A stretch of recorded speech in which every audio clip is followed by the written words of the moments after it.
emploi du temps est extrêmement serré. Merci d'avoir pris le temps de nous rejoindre sur ce plateau.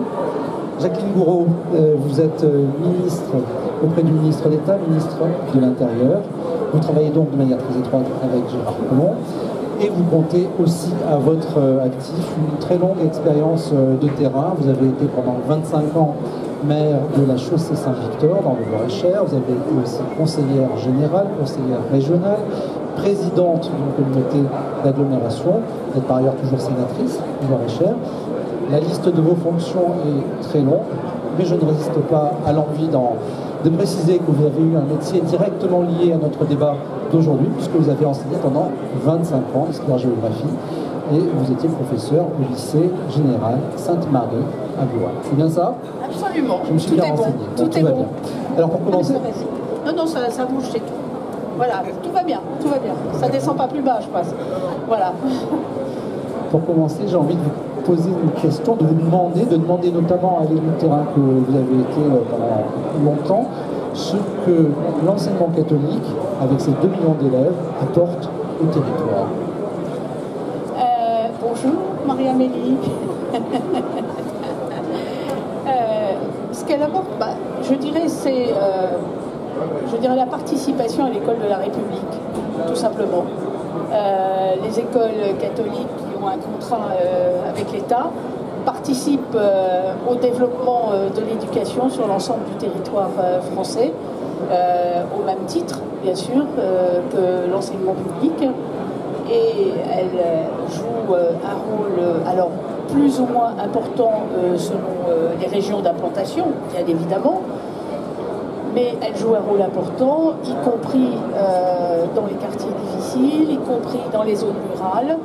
Et donc, évidemment, la présence de l'enseignement catholique est totalement complémentaire de l'ensemble de l'enseignement public de notre pays. Donc là, vous évoquez l'apport en termes de scolarité, en termes d'offres scolaires. Le sens de ma question, c'était aussi de vous interroger sur l'apport de l'enseignement catholique à la vitalité des territoires. Naturellement, je veux dire, toute école participe à la vitalité d'un territoire. Et on sait très bien, bonjour monsieur, au fur et à mesure que je tourne les yeux, je vois des gens de connaissance. La vitalité d'un territoire est liée aux écoles d'une manière générale, et on sait combien les Français sont attachés à l'école et au système scolaire. Il est intéressant de voir d'ailleurs que c'est une compétence qui reste très largement au niveau des communes. Il y a des compétences au niveau des intercommunalités, ça existe, mais elles restent souvent au niveau communal, la fameuse école communale, si je puis dire. Mais parfois, les territoires nécessitent aussi qu'il y ait des regroupements intercommunaux, en particulier en zone rurale, et c'est parfois l'intérêt de l'enseignement catholique comme de l'enseignement public d'ailleurs, de transférer dans l'intercommunalité pour sauver la présence des écoles sur le territoire. C'est quelque chose de très important. Est-ce que vous diriez que pour une commune, pour un territoire, le fait d'avoir 2 types d'écoles, si je peux m'exprimer ainsi, une école publique et une école privée, ça participe de l'attractivité, de son attractivité? Bien sûr. À partir du moment où les citoyens ont un choix, alors il y a des choix, on le sait, qui reposent sur, des raisons différentes. Hein.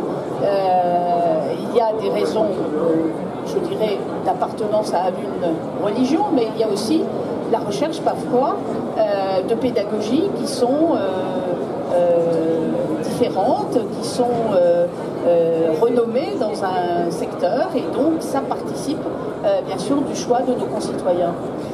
Quel regard portiez-vous en tant qu'élu de terrain sur les relations qu'entretiennent dans les territoires l'école privée et l'école publique? Est-ce que c'est une relation d'émulation, de concurrence, de complémentarité?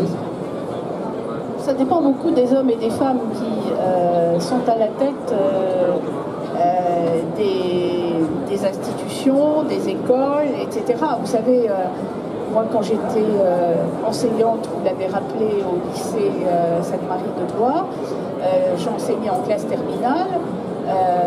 Dans la région, il y avait un grand lycée public qui faisait les prépas d'enseignement supérieur, c'était le lycée Descartes de Tours. Eh bien, le lycée Descartes de Tours n'attendait pas au-delà du mois de février pour appeler et pour dire alors, en terminale, qu'est-ce que vous avez comme élèves que vous pouvez nous envoyer. Je veux dire, entre gens intelligents, on sait bien que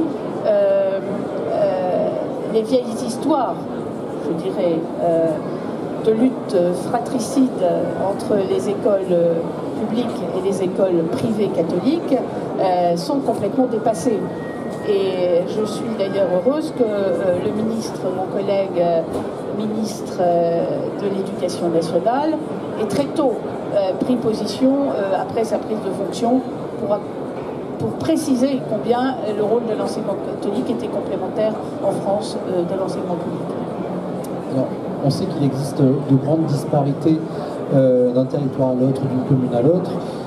Comment, dans un contexte budgétaire qui est contraint, comment maintenir une offre scolaire dans des territoires moins dynamiques, les moins dynamiques du point de vue démographique?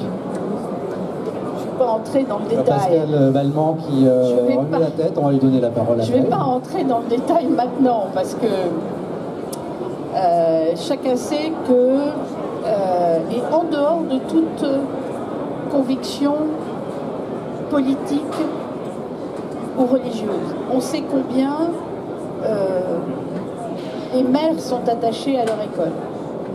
Que quand un enfant, je vais le prendre comme ça, quand un enfant fréquente une autre école, que ce soit une école publique ou une école privée, c'est toujours un déchirement pour lui de payer ailleurs que pour son école. Ça, c'est un truc que je connais par cœur.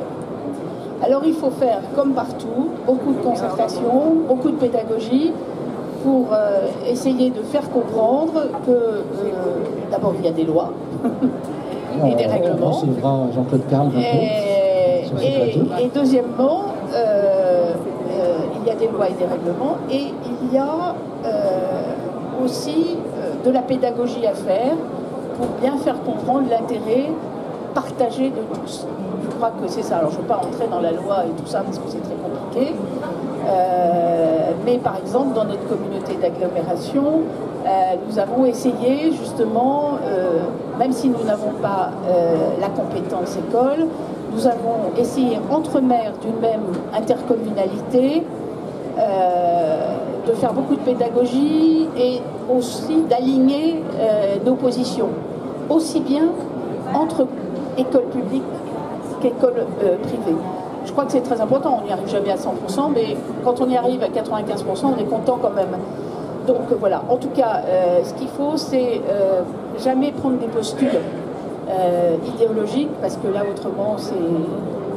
Donc, se montrer pragmatique et savoir prendre les bonnes décisions à temps. Et que les uns se comprennent, et les autres. C'est-à-dire qu'il faut aussi comprendre les maires des petites communes rurales à qui on ferme leur école, ou qu'on ferme une classe. Voilà. Il ne faut pas se mettre toujours en dramatisant la situation entre l'école publique et l'école privée. Oui, les maires sont très attachés, vous le disiez, à leur école, et fermer une école dans une commune, c'est évidemment extrêmement douloureux, quelle que soit cette école. Pascal Balmand, vous voulez réagir Pardon. Oui, évidemment, je souscris pleinement à ce que vient de dire Madame la Ministre. Moi, j'ajouterais un point pour souligner à quel point c'est compliqué et de plus en plus compliqué, parce que les logiques stratégiques du public et de l'enseignement catholique ne sont pas nécessairement les mêmes. Et en disant ça, je ne dis pas qu'il y en a un qui a tort et l'autre qui a raison, mais les contraintes ne sont pas les mêmes, donc les logiques ne sont pas les mêmes. Pas dans toutes les régions, mais dans un certain nombre de territoires, je constate de plus en plus que les rectorats ferment des écoles ou des collèges publics, ou cherchent à les fermer dès lors qu'ils considèrent qu'ils se trouvent en dessous d'une certaine masse critique en termes de nombre d'élèves, en fonction d'impératifs de rationalité budgétaire que j'entends. Inversement, nous, dans l'enseignement catholique, nous sommes extrêmement attachés à notre maillage territorial, à tout l'héritage qui est le nôtre d'une présence de proximité, mais ça peut parfois mettre des recteurs et des responsables territoriaux de l'enseignement catholique dans des situations bien compliquées, parce que je comprends très bien qu'un recteur qui ferme dans un département 2, 3 collèges publics ou 3, 4 écoles publiques. Il a plein de gens sur le dos, on sait lesquels, et je comprends que ces gens soient mécontents. Et du coup, il aimerait bien pouvoir aussi dire qu'il a fermé dans des proportions équivalentes dans l'enseignement catholique. Nous, on n'est pas forcément d'accord. Il y a vraiment une question, mais qui dépasse, je suis d'accord avec vous, Madame la Ministre, les clivages en école publique, école catholique. Il y a une question de fond très compliquée à laquelle je n'ai pas de réponse, qui est la question de l'aménagement scolaire du territoire et du rôle des établissements scolaires, notamment des écoles en milieu rural ou semi-rural. On sait très bien que dans une commune, si le jour où l'école ferme, la commune elle est morte. Enfin, j'exagère, mais il y a une question d'aménagement scolaire du territoire qui est extrêmement complexe et qui nécessite que tout le monde soit autour de la même table. C'est ça que je veux dire. Alors, Madame la Ministre, je sais bien que vous êtes ministre Place Beauvau et non... Oui, je ne suis pas du tout à l'éducation et non nationale. rue de Grenelle, mais c'est un sujet que vous connaissez bien et puis vous connaissez bien la position du gouvernement. Comment décririez-vous en quelques mots l'attitude du gouvernement, l'état d'esprit du gouvernement vis-à-vis de l'enseignement catholique aujourd'hui? Quelques mots. Je ne sais pas vraiment comment dire, le préciser. Je vais essayer de trouver une formule. C'est une position qui est naturellement. L'enseignement catholique fait partie des institutions de l'école en France. Il y a des lois, il y a une liberté d'enseignement. Voilà, je veux dire, nous sommes dans le respect de la loi, en sachant la richesse qu'apporte l'enseignement catholique aux côtés de la richesse qu'apporte l'enseignement public. Voilà. Et vous avez devant vous quelqu'un qui a enseigné dans l'enseignement privé catholique, qui a été formé entièrement dans l'enseignement public.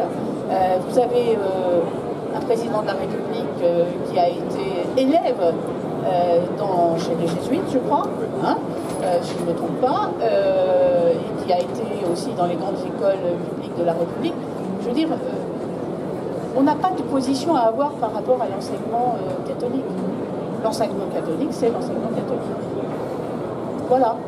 Il y a une forme de convergence entre certains projets éducatifs de votre gouvernement et des principes qui sont chers à l'enseignement catholique. Je pense notamment à l'appel à la responsabilité des différents acteurs du système. Oui, c'est quelque chose bien sûr de très important. La responsabilité, que chacun s'engage et prenne ses responsabilités là où il est. C'est très important. Et dans un respect de confiance et de dialogue. Je crois que c'est ça qui est la marque du nouveau président de la République. Et je vais conclure là-dessus. Je trouve que c'est une très belle phrase que je viens de donner, parce que je sens qu'il faut que je parte. Non, mais je ne poserai qu'une gestion très gentille et très ouverte après. Mais allez-y, je peux encore une. On en prend encore une, à moins que le public ne veuille vous en poser une. Jacqueline Gouraud, vous êtes votre ministère, le ministère de l'Intérieur, est aussi le ministère des cultes. Oui, bien sûr. On l'a vu récemment, le débat autour de la laïcité peut être source de tension. Comment est-ce qu'on concilie les principes de la laïcité et puis le juste traitement de l'enseignement catholique par les pouvoirs publics? Alors j'ai bien compris, il s'agit d'appliquer la loi et rien que la loi, mais la laïcité, dans ce pays, on a du mal à la comprendre dans son apport. Mais pour moi, ça n'est pas compliqué pour moi. La laïcité, c'est le respect des uns et des autres, la liberté de croire ou de ne pas croire. C'est ça la loi de 1905. Et avec toutes ses conséquences et ses applications, mais je veux dire, on trouve toujours des gens pour compliquer le débat. Vous trouvez qu'on a une acception en France de la laïcité qui est souvent erronée finalement, qu'on ne la voit pas suffisamment comme une chance? Elle n'est pas erronée, je crois qu'elle a été parfois au cours de l'histoire un peu, comment dire, mal interprétée. La laïcité, c'est pas l'anti-religion, la laïcité, c'est vivre ensemble, chacun avec ses croyances, ou non d'ailleurs, dans le respect des uns et des autres. C'est quelque chose qui est consubstantiel à notre République, qui est une histoire, un héritage, Et je vais vous dire, ce qui serait bien, c'est que notre concept aille s'implanter dans d'autres pays, ça éviterait beaucoup de drames. C'est vrai. Est-ce que vous auriez encore quelques instants pour répondre à une ou deux questions du public? S'il y en a. Monsieur. Madame la ministre, bonjour, merci du temps que vous nous accordez. Franck Talleux, je suis directeur diocésain dans un département rural avec beaucoup de communes qui est l'Aisne. Et je dirais c'est plutôt une interrogation que je voudrais partager qui peut répondre à une question. Nous sommes énormément confrontés à la question du financement de nos écoles. C'est un vrai problème aussi pour les communes qui ont du mal à peut-être parfois verser le forfait.